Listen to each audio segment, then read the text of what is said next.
Hola amado, Dios te bendiga, buen día, qué bueno saludarte en este momento. Deseo grandes bendiciones para tu vida. Hoy quiero invitarte a estudiar la palabra del Señor. Nos corresponde leer el capítulo número 15 de la primera carta a los Corintios. En este capítulo el apóstol trata un tema sobre la resurrección de Cristo Jesús y el significado que tiene este evento para la fe cristiana, para nosotros. Pablo enseña que la resurrección de Jesucristo es la base fundamental de la fe cristiana. También cita testigos oculares de la resurrección y explica que la resurrección de Jesucristo nos da la vida eterna. Es la garantía que nosotros tenemos. Y Pablo también enseña aquí que los creyentes resucitarán igual que Cristo resucitó, y describe el cuerpo glorioso que tendremos en la resurrección. En este capítulo también declara que la resurrección nos da la victoria sobre la muerte. Este capítulo, querido hermano, es una gran esperanza de gloria.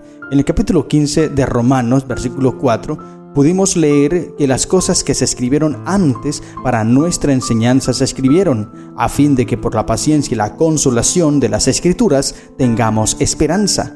Romanos, el capítulo 5, versículo 5, leímos también que esa esperanza en Cristo no nos defrauda. Ahora, ¿qué es esperanza? Porque se ha hablado mucho de esperanza. Tú puedes vivir con esperanza, hay que tener esperanza. ¿Qué es esperanza como tal? Esperanza es algo que tú deseas que ocurra en tu vida y sabes que va a ocurrir. Esa es una esperanza. Por ejemplo, tú quieres tener una mejor casa y sabes que en algún momento vas a tener los recursos para construir una mejor casa. Quieres estudiar y sabes que en algún momento vas a lograr terminar tus estudios. Entonces depositas una esperanza en eso que quieres obtener. Aunque esas esperanzas aquí terrenales son efímeras, o sea, terminan, se pasan, se van, algún día acaban. Sin embargo, la esperanza de la cual me habla la Biblia es mucho más abarcante, porque dice Romanos que esa esperanza no nos defrauda. ¿Y cuál es esa esperanza? El capítulo 15 de la primera carta a los Corintios nos habla de esa esperanza, la resurrección. Cuando perdemos un ser querido y ese ser querido muere en Cristo Jesús, da dolor, claro que sí, duele porque somos seres humanos. Pero ese dolor no nos lleva al entristecimiento como aquel que no tiene esperanza, dice Tesalonicenses, sino que nosotros estaremos tristes, pero la esperanza de la resurrección nos trae el gozo una vez más. Por eso es importante, querido hermano, que nosotros leamos la Biblia y confiemos en todo lo que Dios tiene para nosotros. Te invito entonces a leer el capítulo 15 de la primera carta a los Corintios, dice el texto bíblico. Además os declaro, hermanos, el evangelio que os he predicado, el cual también recibisteis, en el cual también perseveráis, por el cual asimismo, si retenéis la palabra que os he predicado, sois salvos, si no creísteis en vano. Porque primeramente os he enseñado lo que asimismo recibí, que Cristo murió por nuestros pecados conforme a las Escrituras, y que fue sepultado, y que resucitó al tercer día conforme a las Escrituras, y que apareció a Cefas y después a los 12. Después apareció a más de 500 hermanos a la vez, de los cuales muchos viven aún y otros ya duermen. Después apareció a Jacobo, después a todos los apóstoles, y al último de todos, como a un abortivo, me apareció a mí, porque yo soy el más pequeño de los apóstoles, que no soy digno de ser llamado apóstol, porque perseguí a la iglesia de Dios. Pero por la gracia de Dios soy lo que soy, y su gracia no ha sido en vano para conmigo. Antes he trabajado mucho más que todos ellos, pero no yo, sino la gracia de Dios conmigo, porque o sea yo o sean ellos, así predicamos y así habéis creído. Gloria al Señor. Mira bien, con sacrificio, con dolor, con luchas, pero los apóstoles, el apóstol Pablo y todos los siervos de Jesucristo predicaron, y hoy día nosotros creemos en Cristo por la palabra de ellos. No importa si es Pedro, si es Juan, si es Pablo, lo importante es que el mensaje ha sido presentado. Y ahora mira que una vez más el apóstol dice y hace referencia a eso que se estuvo discutiendo en los primeros capítulos de esta carta de Corintios, donde habían algunas preferencias de predicadores. Unos decían que era de Apolos, otros de Pablo, otros de Cefas. Bueno, aquí Pablo dice, no importa quién haya predicado, lo importante es que creamos en Cristo Jesús. Y luego empieza a hablar del versículo 12 en adelante, empieza a hablar sobre la resurrección de Cristo Jesús, dando a entender de que si algunos, como había en aquel entonces, que no creían y no aceptaban la resurrección, como le pasaba a los saduceos, ellos no creían en la resurrección, Ahora, si la resurrección no existiera, entonces Cristo no resucitó, dice el apóstol aquí, versículo 13, por ejemplo, porque si no hay resurrección de muertos, tampoco Cristo resucitó, y si Cristo no resucitó, vana es entonces nuestra predicación, vana es también nuestra fe. O sea, todo radica de la resurrección de Cristo Jesús. Si Cristo no resucita, nosotros estamos perdidos, no tendríamos esperanza. Y sigue ampliando el concepto acerca de la resurrección el apóstol. No voy a detenerme tanto porque es bastante extenso el capítulo y te invito para que tú lo leas detenidamente todo lo que Dios te dice. El versículo 20 en adelante empieza a hablar y a clarificar el apóstol sobre la resurrección de Cristo Jesús. Dice: mas ahora Cristo ha resucitado de los muertos, primicia de los muertos que durmieron es hecho, porque por cuanto la muerte entró por un hombre, también por un hombre la resurrección de los muertos. Gloria al Señor. Aquí haciendo referencia a Adán. Por Adán entró la muerte, pero por Cristo, el segundo Adán, entró la vida eterna. Mensajes Selectos, página 115 del año 1897, dice la sierva de Dios: fue para la gloria de Dios, por lo que el príncipe de la vida debía ser las primicias, lo representado por la simbólica gavilla mecida, porque a los que antes conoció también los predestinó para que fuesen hechos conforme a la imagen de su Hijo, para que Él sea el primogénito entre muchos hermanos. Cristo fue las primicias de los que dormían. Esta misma escena, la resurrección de Cristo de los muertos, era observada simbólicamente por los judíos en una de sus fiestas sagradas. Iban al templo después de cosechar las primicias y celebraban una fiesta de agradecimiento. Las primicias recogidas de la cosecha se dedicaban como algo sagrado al Señor. Esa parte de la cosecha no debía usarse para beneficio del hombre. Los primeros frutos maduros se dedicaban como una ofrenda de agradecimiento para Dios. Él era reconocido como el Señor de la cosecha. Cuando las primeras espigas maduraban en el campo, eran cuidadosamente reunidas y cuando la gente subía a Jerusalén, eran presentadas delante del Señor, meciendo la gavilla madura ante Él como una ofrenda de agradecimiento.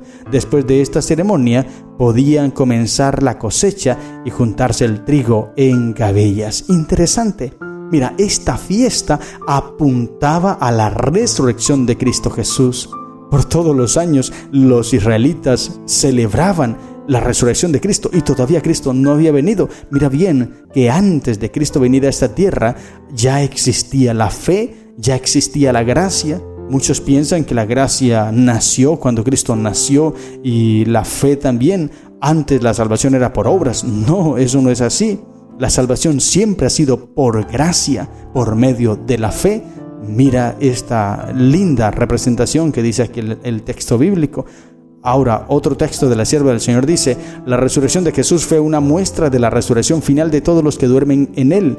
El cuerpo resucitado del Salvador, su comportamiento, el timbre de su voz, todo era familiar para sus seguidores. De la misma manera se levantarán otra vez los que duermen en Jesús. Conoceremos a nuestros amigos, así como los discípulos conocieron a Jesús. Aunque pueden haber estado deformados, enfermos o desfigurados en esta vida mortal, sin embargo, en sus cuerpos resucitados y gloriosos, se conservará perfectamente su individualidad y reconoceremos en el rostro radiante con la luz que brilla procedente del rostro de Jesús las facciones de aquellos que amamos. Interesante, será el mismo cuerpo, pero renovado, perfeccionado, algo hermoso. Esta es una esperanza linda, querido hermano. Mensajes Selectos, página 126 del año 1901, sigue diciendo: Cristo, como representante de la raza caída, pasó por el mismo terreno en el que Adán tropezó y cayó. Mediante una vida perfecta de obediencia a la ley de Dios, Cristo redimió al hombre caído de la oprobiosa caída de Adán. El hombre ha violado la ley de Dios. La sangre de Cristo solo valdrá para los que vuelven a su lealtad a Dios, solo para los que obedecen la ley que han violado. Cristo nunca se pondrá al lado del pecado. Como llevó el castigo de la ley, da al pecador otra oportunidad, una segunda prueba. Abre un camino por el cual el pecador puede ser restablecido al favor de Dios. Cristo lleva el castigo de las transgresiones pasadas del hombre e impartiendo a éste su justicia, hace posible que el hombre guarde la santa ley de Dios. Gloria al Señor. Es Cristo que nos ayuda entonces a cumplir su ley, no somos nosotros mismos. Por eso es que es por fe, la gracia por medio de la fe. Mensajes Selectos, página 33 del año 1897 sigue diciendo: cuando los estudiantes de la profecía se dediquen de corazón a conocer las verdades de Apocalipsis, se darán cuenta de cuánta importancia tiene esa búsqueda. Cristo Jesús es el alfa y la omega, el Génesis del Antiguo Testamento y el Apocalipsis del Nuevo Testamento. Ambos se reúnen en Cristo. Adán y Dios son reconciliados por la obediencia del segundo Adán, quien cumplió la obra de vencer las tentaciones de Satanás y de reparar el vergonzoso fracaso y caída de Adán. Los dos Adanes se encontrarán en el paraíso y se abrazarán, mientras que el dragón, la bestia y el falso profeta y todos los que han rechazado las oportunidades y los privilegios que se les dieron a un costo tan infinito y no han vuelto a su lealtad, quedarán excluidos del paraíso. Terrible este acontecimiento. Por eso es que hoy nosotros debemos cada día buscar a Cristo y aferrarnos a Él para ser acobijados por esta bendita esperanza. Y es lo que dice el apóstol Pablo aquí. Te invito para que sigas leyendo el texto bíblico y se habla de la linda promesa, la linda esperanza maravillosa de la resurrección. Ahora, versículo 42 al 52, se empieza a hablar acerca de cómo nosotros resucitaremos. Y el apóstol habla sobre la semilla, cómo una semilla se siembra y una semilla imperfecta, pero no nace la misma semilla, sino que sale un tallo diferente, pero es de todo de la misma semilla. Es un cuerpo rejuvenecido, pero todo sale de allí. Está explicando acerca de cómo será la resurrección. Versículo 42 dice: así también es la resurrección de los muertos. Se siembra en corrupción, resucitará en incorrupción. Se siembra en deshonra, resucitará en gloria. Se siembra en debilidad, resucitará en poder. Se siembra cuerpo animal, resucitará cuerpo espiritual. Hay cuerpo animal y hay cuerpo espiritual. Interesante. Y dice la sierva del Señor, Mensajes Selectos, página 76 del año 1900. Nuestra identidad personal quedará conservada en la resurrección. Aunque no sean las mismas partículas de materia ni la misma sustancia material que fue la tumba, las maravillosas obras de Dios son un misterio para el hombre. El espíritu, el carácter del hombre vuelve a Dios para ser preservado allí. En la resurrección cada hombre tendrá su propio carácter. A su debido tiempo, Dios llamará a los muertos dándoles de nuevo el aliento de vida y ordenando a los huesos secos que vivan. Saldrá a la misma forma, pero estará liberada de enfermedades y de todo defecto.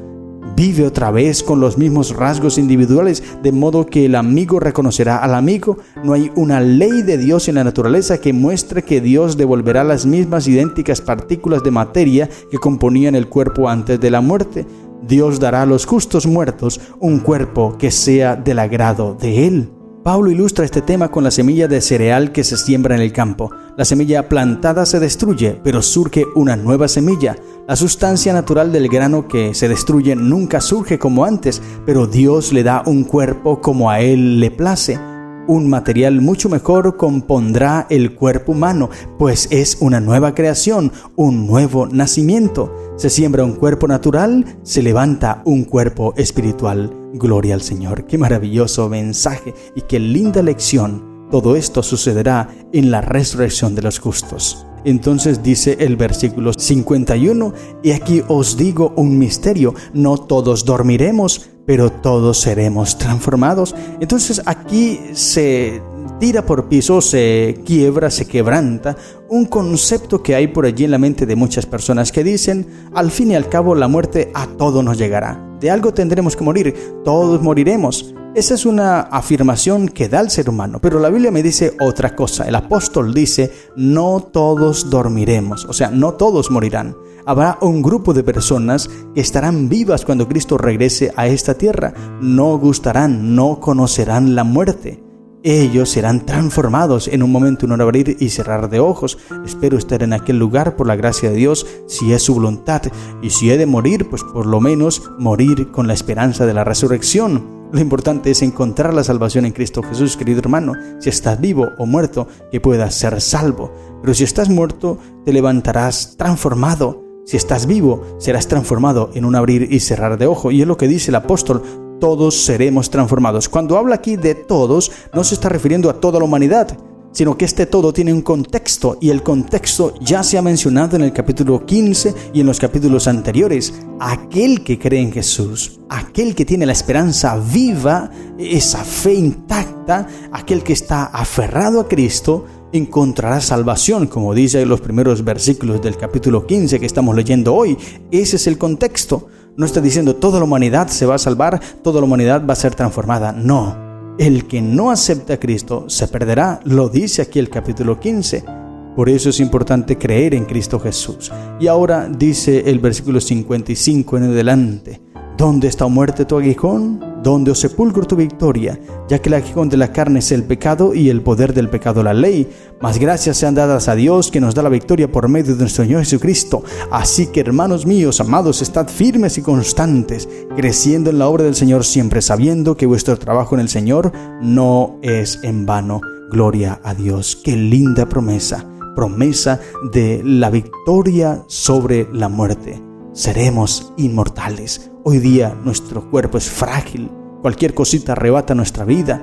Somos muy frágiles, pero cuando Cristo venga seremos transformados. Entonces allí seremos inmortales y nunca dejaremos de existir. Mensajes Selectos, página 18 del año 1894, dice el texto así: Tenemos un Salvador resucitado viviente, rompió las cadenas de la tumba después que había yacido allí 3 días, y el triunfo proclamó sobre el agrietado sepulcro de José: Yo soy la resurrección a la vida. Y Él viene. ¿Nos estamos preparando para Él? ¿Estamos listos de modo que si cayéramos dormidos podríamos hacerlo con la esperanza de Jesucristo? ¿Estáis trabajando ahora por la salvación de vuestros hermanos y vuestras hermanas? El dador de la vida vendrá pronto. El dador de la vida viene para romper las cadenas de la tumba. Hará salir a los cautivos y proclamará: Yo soy la resurrección y la vida. Allí está la hueste resucitada. El último pensamiento fue de la muerte y sus angustias. Los últimos pensamientos que tuvieron fueron del sepulcro y de la tumba. Pero ahora proclaman: ¿Dónde está, oh muerte, tu aguijón? ¿Dónde, oh sepulcro, tu victoria? Las angustias de la muerte fue lo último que experimentaron. ¿Dónde está, oh muerte, tu aguijón? La última cosa que reconocieron fueron las angustias de la muerte. Cuando despierten, todo el dolor habrá desaparecido. Gloria al Señor, qué maravilloso. Aquí están, dice, el último toque de inmortalidad les ha sido dado y ascienden para encontrarse con su Señor en el aire. Los portales de la ciudad de Dios giran sobre sus goznes y entran las naciones que han guardado la verdad. Las columnas de ángeles están a cada lado y los redimidos de Dios entran en medio de querubines y serafines. Cristo les da la bienvenida y pronuncia sobre ellos su bendición. Bien, buen siervo y fiel, entra en el gozo de tu Señor. ¿Cuál es ese gozo?